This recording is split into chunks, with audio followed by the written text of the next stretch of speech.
Meus amigos, meus irmãos, o Centro Espiritual Universalista, o céu da LBV, unifica neste final de ciclo todos os ensinamentos de Jesus em espírito e verdade, mas à luz do novo mandamento.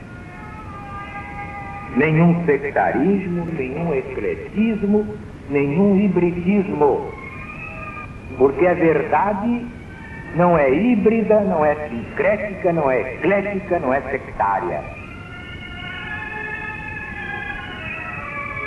A doutrina do céu é exatamente a doutrina do Cristo de Deus, acima de todas as perversidades geradas pelas religiões humanas, diletas filhas de Satanás ou do Anticristo.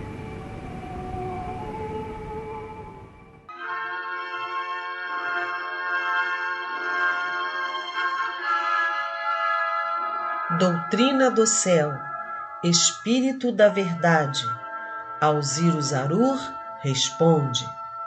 A lição de hoje é Direito de Vida e Morte sobre a Alma, publicada no jornal Gazeta de Notícias no dia 2 de outubro de 1970.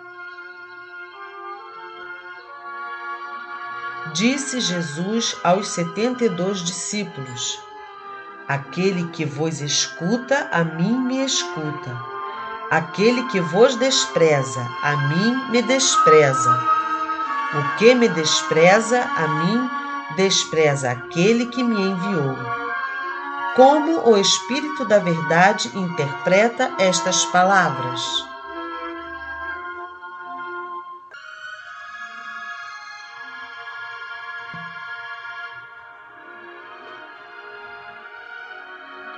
Estes dizeres se aplicavam aos apóstolos e aos discípulos escolhidos que, uns e outros, tinham a assistência e o concurso do Espírito Santo, isto é, dos espíritos superiores que constantemente os acompanhavam no desempenho de suas missões e que assim, como ecos fiéis dos ensinamentos do Cristo, os repetiam e punham em prática, juntando desse modo, entre aqueles a quem pregavam, o exemplo à palavra.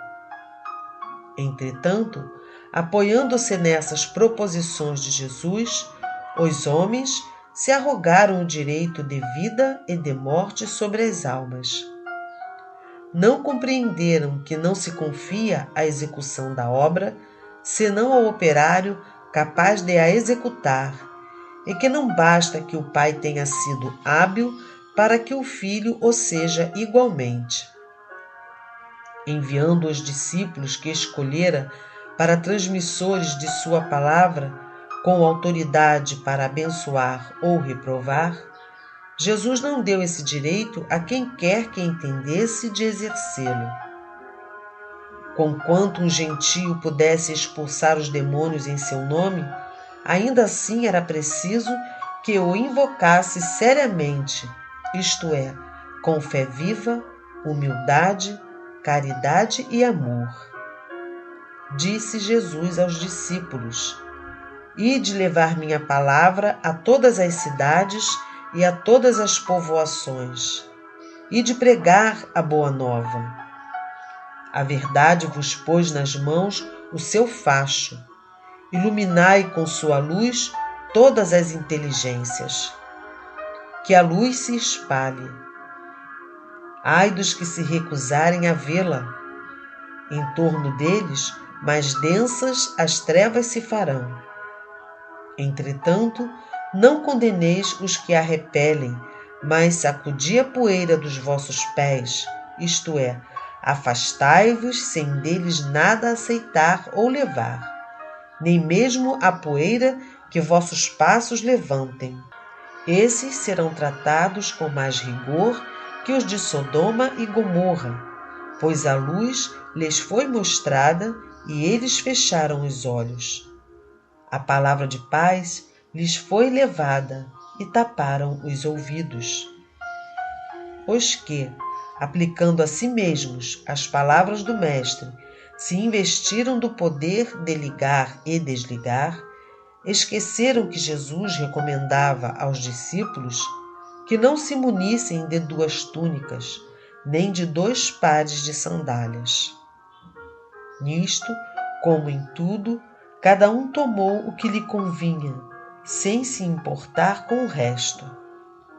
Dando aquele poder aos apóstolos e discípulos, o Cristo lhes proibiu, ao mesmo tempo, que cogitassem do bem-estar pessoal, que recebessem coisa alguma em troca de seus ensinamentos e suas preces, que pensassem no exibicionismo de autoridade, sob qualquer aspecto, junto aos poderosos ocasionais do mundo. Como procederam os que interpretaram e aplicaram as palavras de Jesus? Como ousaram, desde o momento em que se tiveram por herdeiros dos poderes que o Mestre conferiu aos que chamou, transgredir suas ordens, ao ponto de passarem a vida no fausto e na voluptuosidade, ligando e desligando do alto de seus tronos mundanos, pregando o desprendimento e abstinência do seio do luxo e da abundância, lavando os pés de alguns e permitindo que lhes beijem os seus.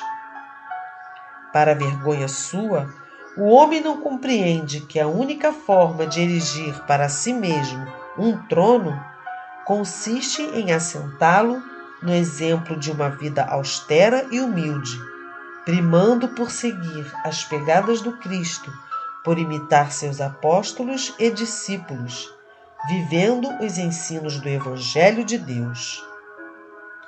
Maior seria o poder desses homens que se dizem herdeiros dos apóstolos, mais persuasivas e escutadas seriam as suas palavras, mais obedecidos e respeitados seriam eles se, pelo exemplo, pregassem as virtudes que apenas lhes saem dos lábios rosados, como ironia atirada à face dessas pobres, macilentas e miseráveis criaturas a quem recomendam o desprendimento das glórias do vosso mundo.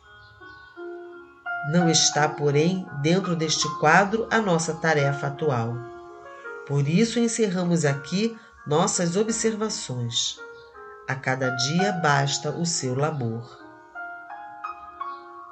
As virtudes cristãs que hão de atrair os homens verão breve assentar-se, brilhantes e perenes, no cimo da montanha.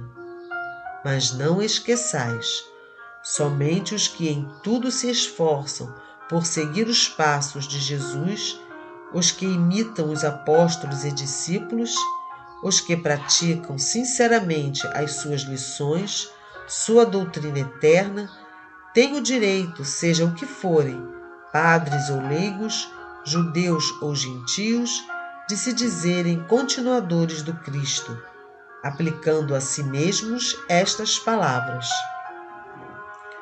aquele que vos escuta, a mim me escuta. Aquele que vos despreza, a mim me despreza. E o que me despreza, despreza o Pai que me enviou. Os termos do versículo 16 também se aplicam hoje a vós outros, cristãos do novo mandamento, guiados e inspirados pelos Espíritos do Senhor, chamados a divulgar a nova revelação, a ensinar o Evangelho e o Apocalipse em espírito e verdade. Sede, portanto, os legítimos descendentes e herdeiros dos apóstolos, caminhando sempre com a boa vontade de Deus. Que nenhuma nódoa possa tisnar a túnica alva de que vossas almas se revestiram, para a libertação espiritual de toda a humanidade.